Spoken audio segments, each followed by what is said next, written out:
ٹھیک ہے، میں نے کہا، مجھے تمہاری 15% والی شرط منظور ہے، لیکن اس کے بعد یہ مشن مکمل ہونے کے بعد ہم ایران چلے جائیں گے۔ اس نے میری بات کاٹ دی۔ زندگی گزارنے کے لیے ہمارا ملک بھی برا نہیں ہے، میں نے مسکراتے ہوئے کہا۔ ہم پرسکون زندگی گزارنے کے لیے کوئی گوشہ تلاش کر ہی لیں گے۔ حریری بھی میری اس بات پر مسکرا دی۔ اس نے جھک کر VCR میں سے کیسٹ نکال لیا اور کھڑکیوں کے پردے ہٹانے لگی۔ دن کی روشنی پھیل چکی تھی اور میرے خیال میں کچھ ہی دیر بعد سورج بھی طلوع ہونے والا تھا۔ رات بیت گئی۔ وہ میری طرف دیکھتے ہوئے بولی، مجھے نیند آ رہی ہے، تم بھی سو جاؤ، شام کو بات ہوگی۔ میں نے حریری کی طرف دیکھا، اس کی آنکھیں سرخ ہو رہی تھیں۔ میں بھی اپنی آنکھوں میں جلن سی محسوس کر رہا تھا۔ ہم دونوں اس کمرے سے نکل آئے۔ حریری تو اپنے کمرے میں چلی گئی اور میں بھی اپنے کمرے میں آ گیا۔ بستر پر لیٹ کر میں حریری کے بارے میں سوچنے لگا۔ پہلی مرتبہ اسے دیکھ کر میرا دل اچھلا تو میں نے اسے اپنے لیے شجر ممنوعہ سمجھا تھا، لیکن اب وہ میری دسترس میں تھی۔ اس کے حسین تصور سے میرے سینے میں گدگدی سی ہونے لگی، میری آنکھیں بند ہونے لگی اور کچھ ہی دیر بعد میں نیند کے آغوش میں پہنچ چکا تھا۔ حریری کو پہلی مرتبہ رنگا کے ڈیرے پر دیکھا تھا تو اس وقت میرے ذہن میں صرف ایک خیال ابھرا تھا، جو رنگا کی داستہ ہے۔ شو پیس گنڈوں اور بدماشوں کے ہر گروہ کا سرگنا اپنے ساتھ ایک دم چھلا ضرور رکھتا تھا، اور میں حریری کو بھی ایسا ہی سمجھتا تھا، لیکن حریری میری سوچ سے بہت زیادہ مختلف ثابت ہوئی تھی۔ اس کی داستان حیات نے بھی مجھے بہت متاثر کیا تھا۔ وہ مصائب جھیلتے ہوئے اور کٹھن حالات کا مقابلہ کرتے ہوئے یہاں تک پہنچی تھی۔ منشیات کے اسمگلروں کے گروہوں میں خوبصورت لڑکیوں کی موجودگی کوئی غیر معمولی بات نہیں تھی، بلکہ یہ خوبصورت لڑکیاں اس گھناؤنے کاروبار کا ایک لازمی حصہ جانی جاتی تھی۔ جو کام کوئی اور طاقت نہیں کر سکتی، وہ ان خوبصورت لڑکیوں سے لیے جاتے تھے۔ حریری بھی اگرچہ غیر قانونی دھندے سے وابستہ تھی، لیکن اس نے ایک مختلف شعبے کا انتخاب کیا تھا اور اس میں اسے خاصی مہارت حاصل ہو گئی تھی۔ وہ جس طرح اپنے گروہ کو سنبھالے ہوئے تھی، قابل تعریف بات تھی۔ وہ جس طرح ممی کی تلاش میں کراچی تک آ گئی تھی اور جس طرح اس نے کیسٹ حاصل کر لیا تھا، اس سے میں اندازہ لگا سکتا تھا کہ وہ اس ممی تک بھی ضرور پہنچ جائے گی۔ ایک ہفتہ گزر گیا۔ اس دوران نہ تو حریری اس کوٹھی سے باہر نکلی تھی اور نہ ہی میں گیٹ سے باہر نکلا تھا۔ تاہم حریری دن میں کئی بار ٹیلی فون پر کسی نہ کسی سے بات کرتی رہتی تھی۔ اس شام ٹیڈی کو کوٹھی میں دیکھ کر میرے ہونٹوں پر بے اختیار مسکراہٹ آ گئی۔ ٹیڈی بھی گرم جوشی سے مجھ سے ملا تھا۔ ٹیڈی ان پڑھ اور جاہل آدمی تھا، لیکن اس نے نہایت معقول انداز میں نرگس کی تعزیت کی تھی۔ وہ چند روز ہمارے ساتھ رہا تھا اور نرگس سے بہت مانوس ہو گیا تھا۔ نرگس کو تو وہ بہن کہتا تھا اور ابھی سے دیر تک یاد کر کے آنسو بہا تھا اور آہیں بھرتا رہا۔ نرگس کے تذکرے پر فضا کچھ دیر کے لیے سوگوار ہوئی تھی۔ حریری بھی ہمارے ساتھ بیٹھی ہوئی تھی۔ حزن و ملال نے اس کے چہرے کو بھی سوگوار بنا دیا تھا، لیکن تھوڑی دیر بعد تبندہ کے آ جانے کے بعد موضوع بدل گیا۔ تبندہ کی ملازمہ بھی 2 دن پہلے واپس آ گئی تھی۔ وہ 1.5 عمر سرائے کی عورت تھی اور اس کی بھی کوٹھی کی پچھلی طرف واقع سرونٹ کوارٹر میں ہی رہائش تھی، لیکن اس کا زیادہ وقت کوٹھی میں ہی گزرتا تھا۔ ملازمہ نے ہمارے سامنے چائے لا کر رکھ دی۔ ٹیڈی مجھے صورتحال سے آگاہ کر رہا تھا۔ تحریمی کے بارے میں ابھی کوئی بات نہیں ہوئی تھی۔ وہ رنگا کے بارے میں بتا رہا تھا، جو حریری کے چلے جانے سے پاگل کتوں کی طرح ادھر سے ادھر بھاگا پھر رہا تھا۔ وہ بولتا ہے حریری مل جائے تو اس کو قتل وتل کر دے گا، ٹیڈی کہہ رہا تھا۔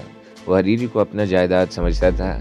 اس پاگل کا بچہ کو پتہ نہیں تھا کہ حریری نے اس بھوت کے ساتھ رہ کر اس پر احسان کیا تھا، اس کا عزت بڑھایا تھا، مگر واجہ وہ تو ہے ہی بے عزت آدمی۔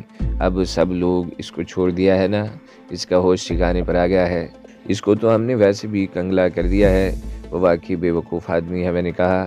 ایسا ویسا ٹیڈی بولا، جیسا ہم لوگوں نے اس کا ساتھ دیا ہے، کوئی اور ہوتا ہے تو ہمارا بہت عزت کرتا، مگر وہ تو ہم لوگوں کو اپنا غلام سمجھنے لگا تھا۔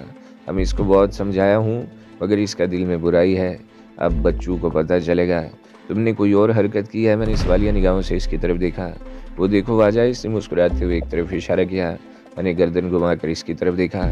گرے رنگ کا کینوس کا ایک سفری بیگ دیوار کے قریب پڑا تھا۔ یہ کیا ہے؟ میں نے پوچھا۔ خود ہی دیکھ لو۔ ٹیڈی کے ہونٹوں پر مسکراہٹ بدستور تھی۔ میں نے چائے کا کپ میز پر رکھ دیا اور اٹھ کر بیگ کے قریب پہنچ گیا۔ میں نے جھک کر بیگ کی زپ کھولی۔ اس کے اندر جو کچھ بھی تھا، اس کے اوپر میلا سا ایک کپڑا پھیلا ہوا تھا۔ میں نے جیسے ہی کپڑا ہٹایا تو میں اچھل پڑا۔ بیگ میں ہیروئن کے پیکٹ بھرے ہوئے تھے۔ سب سے اوپر والے پیکٹ پر وہ مہر صاف نظر آ رہی تھی، جو اس سے پہلے بھی میں دیکھ چکا تھا۔ یہ وہی ہیروئن تھی جو میں نے تحریمی کے آدمی سے چھینی تھی۔ نہیں ڈے، میں نے ٹیڈی کی طرف دیکھتے ہوئے کہا۔ ہاں ڈے، ٹیڈی چیخا۔ میں نے بیگ کی زپ لگا دی اور اپنی جگہ پر آ کر بیٹھ گیا اور کبھی ٹیڈی اور کبھی حریری کی طرف دیکھنے لگا۔ حریری نے اس ہیروئن کے حوالے سے مجھے کچھ اور پروگرام بتایا تھا، اب ہم نے پروگرام بدل دیا ہے۔ حریری نے کہا، اس نے شاید میرا ذہن پڑھ لیا تھا۔ اگر ہم تحریمی کو رنگا کے پیچھے لگا دیتے اور وہ ہیروئن حاصل کر بھی لیتا تو تم سے اس کی عداوت ختم نہ ہوتی۔ ٹیڈی نے 2 دن پہلے رنگا کے خفیہ ٹھکانے سے وہ ہیروئن چھڑا لی تھی، رنگا کو اس کا ابھی تک پتہ نہیں چل سکا تھا۔ اب ہمارا پروگرام یہ ہے کہ یہ ہیروئن تمہارے ذریعے سے تحریمی تک پہنچا دی جائے اور اسے یہ بھی یقین دہانی کرا دی جائے کہ ہماری طرف سے آئندہ اس کے کاروبار میں مداخلت نہیں ہوگی، وہ تمہارا پیچھا چھوڑ دے گا اور ہم اطمینان و سکون سے اپنا کام کر سکیں گے۔ مجھے یہ ہیروئن واپس کرتے ہوئے افسوس ہوگا۔ میں نے کہا، میں نے تو یہ عہد کیا تھا کہ اس گروہ کو جڑ سے اکھاڑ پھینکوں گا اور وہی ہوگا جو تم نے سوچ رکھا ہے۔ حریری نے میری بات کاٹ دی، لیکن اب یہ کام تم نہیں کرو گے، کوئی اور کرے گا۔ اور یہ ہیروئن، اس نے بیگ کی طرف اشارہ کیا، یہ ہیروئن اسے واپس تو مل جائے گی لیکن وہ اس میں سے ایک پڑیا بھی فروخت نہیں کر سکے گا۔ یہ کیسے ممکن ہے؟ میں نے کہا، اسے کون روک سکتا ہے؟ ہم روکیں گے، حریری نے جواب دیا۔ تمہارے ذہن میں کوئی خاص پلان؟ میں نے پوچھا۔ حریری نے ٹیڈی کی طرف دیکھا اور ٹیڈی قدرے آگے جھک کر مجھے اپنی پلان سے آگاہ کرنے لگا۔ ٹھیک ہے، میں نے کہا، لیکن اگر کوئی گڑبڑ ہو گئی تو؟ گڑبڑ کا سوال ہی پیدا نہیں ہوتا واجہ، ٹیڈی بولا۔ ہم کچا گولی نہیں کھیلا ہوں، ایسا بندوبست کیا ہوں کہ تحریمی ادھر الجھا رہے گا اور ہم آرام سے اپنا کام کرتے رہیں گے۔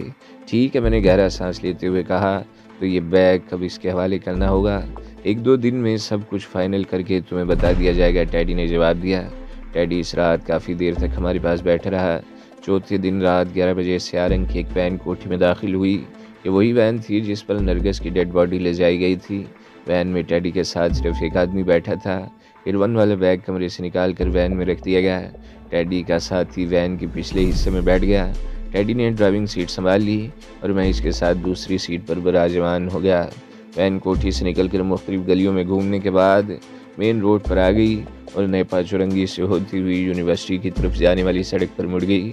سفاری پارک سے ذرا آگے وین دائیں طرف مڑ گئی۔ اس سڑک پر اب تو رات کو دیر تک ٹریفک جاری رہتا ہے، لیکن جس زمانے کی میں بات کر رہا ہوں، اس زمانے میں شام کا اندھیرا پھیلنے کے بعد یہاں سناٹا چھا جاتا تھا۔ تقریباً 3 کلومیٹر آگے جوہر اسکوائر تک بیچ میں کوئی آبادی بھی نہیں تھی۔ سڑک کے دونوں طرف چھوٹی چھوٹی پہاڑیاں اور ٹیلے تھے۔ کہیں کہیں کسی تعمیراتی پروجیکٹ پر ابتدائی کام شروع ہوا تھا، لیکن اس وقت آدھی رات کے وقت تو یہاں دور دور تک سناٹا ہی تھا۔ ٹیڈی نے وین کو ذیلی سڑک پر موڑ کر روک لی۔ اس سے آگے چھوٹی چھوٹی پہاڑیاں تھیں جن کے درمیان پتھریلا راستہ تھا۔ چند سیکنڈز بعد یہ گاڑی ہم سے تقریباً 50 گز پیچھے آ کر رک گئی اور اس کے ہیڈ لیمپس بجھ گئے۔ میں اور ٹیڈی وین سے اترائے۔ میں نے اپنی ٹی شرٹ کے نیچے پتلون کی بیلٹ میں اڑسے ہوئے پستول کو چھو کر محسوس کیا اور وین سے ٹیک لگا کر کھڑا ہو گیا۔ ٹیڈی بھی میرے قریب ہی کھڑا تھا۔ تقریباً 15 منٹ بعد جواہر اسکوائر کی طرف سے ایک گاڑی آتی ہوئی دکھائی دی۔ وہ گاڑی سڑک کے بائیں طرف آ رہی تھی، لیکن قریب آ کر وہ ہماری سائڈ پر مڑ گئی اور ہمارے قریب آ کر رک گئی۔ ہیڈ لیمپس کی تیز روشنی میں ہماری آنکھیں چرھیا گئیں، لیکن لیمپس فوراً ہی بجھ گئے۔ وہ شاندار مرسیڈیز کار تھی جس کے اندر کی بتی جل رہی تھی۔ ڈرائیونگ سیٹ پر بیٹھا ہوا شخص بہت ہی خونخوار قسم کا لگ رہا تھا۔ پچھلی سیٹ پر دریا کے ساتھ ایک ادھیڑ عمر آدمی بیٹھا ہوا تھا۔ گوری چٹی رنگت، کلین شیو اور سر پر سرخ اور سفید چیک کا رومال مخصوص انداز میں لپٹا ہوا تھا۔ مجموعی طور پر وہ پروکار شخصیت کا مالک تھا۔ وہ تحریمی تھا۔ میں نے اسے پہلی بار دیکھا تھا۔ تحریمی اور رضیہ کو دیکھ کر میرے دل کی دھڑکن تیز ہو گئی۔ وہ دونوں کار سے اترائے اور ٹھیک اسی وقت ایک جیپ تقریباً 50 گز کے فاصلے پر سڑک کی دوسری طرف آ کر رکی تھی۔ اس کے لیمپس بھی فوراً ہی بجھ گئے۔ ٹیڈی شاید تحریمی کے لیے اجنبی نہیں تھا۔ اچھا ہوا تم نے رنگا کا ساتھ چھوڑ دیا، تحریمی اس سے ہاتھ ملاتے ہوئے بولا۔ وہ کم ظرف اور محسن کش آدمی ہے، تم جیسے لوگوں کے لیے اس سے دور رہنا ہی بہتر ہے۔ تحریمی میری طرف گھوم گیا۔ مجھ سے ہاتھ ملاتے ہوئے اس کے انداز میں بڑی گرم جوشی تھی۔ تمہارے بارے میں رضیہ اور شاجی سے جیسا سنا تھا ویسا ہی پایا۔ اگر پہلے ہم دوستوں کی طرح ملے ہوتے تو آج صورتحال مختلف ہوتی۔ بہرحال میرے دروازے تمہارے لیے کھلے ہیں، تمہیں اپنے ساتھ دیکھ کر مجھے خوشی ہوگی۔ یہ ہماری پہلی اور آخری ملاقات ہے۔ میں نے بھی اسی گرم جوشی سے اس کا ہاتھ دباتے ہوئے کہا، میں تمہاری امانت واپس کر رہا ہوں، اسے میری بزدلی مت سمجھنا۔ یہ دھندا مجھے پسند نہیں آیا، اس لیے الگ ہو رہا ہوں۔ اگر تم بزدل ہوتے تو میں تمہیں اپنے پاس آنے کی دعوت ہرگز نہ دیتا، تحریمی نے کہا۔ ویسے ایک بات یاد رکھنا، اس دھندے سے نکل جاؤ تو مجھے خوشی ہوگی، لیکن اس دھندے میں آنے کے بعد کسی کو واپس جاتے ہوئے نہیں دیکھا۔ اس کا انحصار نیت پر ہے، میں نے جواب دیا۔ میری پیشکش برقرار رہے گی، تحریمی نے کہا۔ تم جب چاہو ہم تمہیں خوش آمدید کہیں گے، اور میرا خیال ہے کہ اب معاملے کی بات ہو جائے گی۔ ٹیڈی نے وین پر ہاتھ مارا۔ اندر بیٹھے ہوئے آدمی نے دروازہ کھول دیا۔ وین کے اندر کی بتی بھی جل گئی۔ ٹیڈی نے بیگ باہر کھینچ لیا۔ چیک کر کے اپنا اطمینان کر لو، بعد میں کوئی ایسی بات نہیں ہونی چاہیے، ٹیڈی نے کہا۔ تحریمی کی یہی عادت بہت بری ہے کہ وہ ہر ایک آدمی پر اعتماد کر لیتا ہے، لیکن تم شاید ٹھیک کہتے ہو، مجھے چیک کر لینا چاہیے، تحریمی نے کہا اور ٹیڈی کو اشارہ کیا۔ بیگ دوبارہ وین کے اندر رکھ دیا گیا۔ ہر پیکٹ پر مہر جوں کی تو موجود تھی۔ اس نے تمام پیکٹ دوبارہ بیگ میں پیک کر دیے اور نیچے اتر کر اپنے ڈرائیور کو اشارہ کیا جو قریب ہی کھڑا تھا۔ اس نے آگے بڑھ کر بیگ اٹھا لیا۔ رضیہ تمہارے لیے بہت پریشان دہی ہے، تحریمی نے میری طرف دیکھتے ہوئے کہا۔ یہ پچھلے گلے شکوے بھولنے کو تیار ہے، اگر تم پسند کرو تو یہ تمہارے ساتھ جا سکتی ہے، مجھے اب کسی رضیہ کی ضرورت نہیں ہے، میں نے جواب دیا۔ ایک اور بات میں تم سے بھی کہنا چاہتا ہوں، تمہیں ہماری نیت پر کوئی شبہ نہیں ہونا چاہیے۔ تمہاری یہ امانت واپس کرتے ہوئے ہماری نیتوں میں کوئی فتول نہیں ہے، لیکن یہاں سے رخصت ہونے کے بعد کوئی ایسی بات ہوتی ہے تو اس کی ذمہ داری ہم پر نہیں ہوگی۔ میں سمجھتا ہوں تحریمی نے رخصتی مسافے کے لیے میری طرف ہاتھ بڑھایا۔ تمہارے لیے میری پیشکش اب بھی برقرار ہے۔ ہم اس وقت اچھے اور خوشگوار ماحول میں ایک دوسرے سے رخصت ہو رہے ہیں۔ مجھے امید ہے کہ آئندہ کبھی ملاقات ہوئی تو ایسے ہی خوشگوار ماحول میں ہوگی۔ میں نے کہا تھا نا کہ یہ ہماری پہلی اور آخری ملاقات ہے، میں نے جواب دیا۔ میں چند روز بعد لاہور جا رہی ہوں، رضیہ نے پہلی بار ہماری باتوں میں مداخلت کرتے ہوئے کہا۔ اگر تم بھی لاہور واپس آ جاؤ تو میں تمہارا انتظار کروں گی۔ میں نے جواب دینے کے بجائے محض مسکرانے پر اکتفا کیا تھا۔ وہ دونوں کار میں بیٹھ گئے۔ کار حرکت میں آ گئی، یو ٹرن لیا اور اسی طرف چلی گئی جس طرف سے آئی تھی۔ سڑک کے دوسری طرف کھڑی ہوئی جیپ بھی اسی طرف چلی گئی۔ مجھے کچھ گڑبڑ کا اندیشہ تھا، لیکن یہ معاملہ خیریت سے نمٹ گیا۔ ہمارے پیچھے تقریباً 50 گز دور کھڑی ہوئی گاڑی بھی حرکت میں آ گئی اور ہمارے قریب آ کر رک گئی۔ اس کار میں اسٹیئرنگ کے سامنے حریری کو دیکھ کر میں اچھل پڑا۔ ایک آدمی اس کے ساتھ والی سیٹ اور 2 پچھلی سیٹ پر بیٹھے ہوئے تھے۔ ان تینوں کے پاس کلاشنکوف رائفلیں تھیں جن کی نالیں کھڑکیوں پر ٹکی ہوئی تھیں۔ وہ تینوں آدمی کار سے اتر کر سیاہ وین میں بیٹھ گئے اور میں کار کا دروازہ کھول کر پیسنجر سیٹ پر بیٹھ گیا۔ حریری کے ہونٹوں پر اس وقت بڑی دل فریب مسکراہٹ تھی۔ میرے بیٹھتے ہی اس نے کار واپس موڑ لی۔ ٹیڈی والی سیاہ وین بھی میرے پیچھے ہی آ رہی تھی۔ نیپا چورنگی سے ہماری کار تو دائیں طرف مڑ گئی اور سیاہ وین سیدھی حسن اسکوائر کی طرف چلی گئی۔ ہمیں کوٹھی تک پہنچنے میں چند منٹ سے زیادہ نہیں لگے۔ اس وقت رات کا 1 بج رہا تھا۔ کوٹھی کے گیٹ کے ذیلی دروازے کے اوپر لوہے کا ایک آنکڑا سا پھنسا ہوا تھا۔ میں نے وہ آنکڑا ہٹا کر دروازہ کھولا اور اندر داخل ہو گیا۔ حریری گاڑی کو اندر تک لے آئی تھی۔ برآمدے والا دروازہ بھی کھلا ہوا تھا اور مجھے زیادہ حیرت نہیں ہوئی تھی۔ دروازے عام طور پر اس وقت تک کھلے ہی رہتے تھے جب تک تابندہ جاگتی تھی۔ سونے سے پہلے وہی دروازہ وغیرہ بند کرتی تھی۔ لاؤنج کی بتیاں جل رہی تھیں، لیکن نہ تو تابندہ دکھائی دی اور نہ ہی ملازمہ نظر آئی۔ حریری نے تابندہ کا نام لے کر آواز بھی دی، لیکن جواب نہیں ملا۔ کمرے میں دیکھو، شاید سو گئی ہوگی، حریری نے کہا۔ میں تابندہ کے خوابگاہ کی طرف بڑھ گیا۔ دروازے کے نیچے سے کمرے کے اندر کی روشنی نظر آ رہی تھی۔ میں نے ہینڈل پر ہاتھ رکھ کر آہستگی سے اسے گھمایا اور دروازہ کھول دیا، لیکن اندر قدم رکھتے ہی مجھے یوں لگا جیسے میرے سر پر پہاڑ ٹوٹ پڑا ہو۔ سر پر لگنے والی وہ ضرب بہت شدید تھی۔ میری آنکھوں کے سامنے نیلی پیلی چنگاریاں سی رقص کرنے لگیں۔ میں ابھی سنبھل بھی نہیں پایا تھا کہ جبڑے پر زوردار گھونسا لگا۔ میں لڑکھڑا کر ایک کرسی سے ٹکرا گیا اور اس کا سہارا لے کر سنبھل گیا اور سر کو ہلکے ہلکے جھٹکے دینے لگا۔ آنکھوں کے سامنے چھانے والی دھند چھٹنے لگی اور جب میرے حواس بحال ہوئے تو اپنے سامنے رنگا کو دیکھ کر میرے دماغ میں دھماکے ہونے لگے اور سنسنی کی ایک لہر پورے جسم میں دوڑتی چلی گئی۔ رنگا کمرے میں اکیلا نہیں تھا، دروازے کے پیچھے ایک اور آدمی بھی کھڑا ہوا تھا۔ وہ بھی رنگا ہی کے قبیل کا تھا، سیاہ رنگت، گھنگریالی بال اور چمکتے ہوئے سفید دانت۔ اس شخص کو بھی میں رنگا کے ڈیرے پر دیکھ چکا تھا، لیکن مجھے اس کا نام معلوم نہیں تھا۔ رنگا کے ہاتھ میں چاقو تھا۔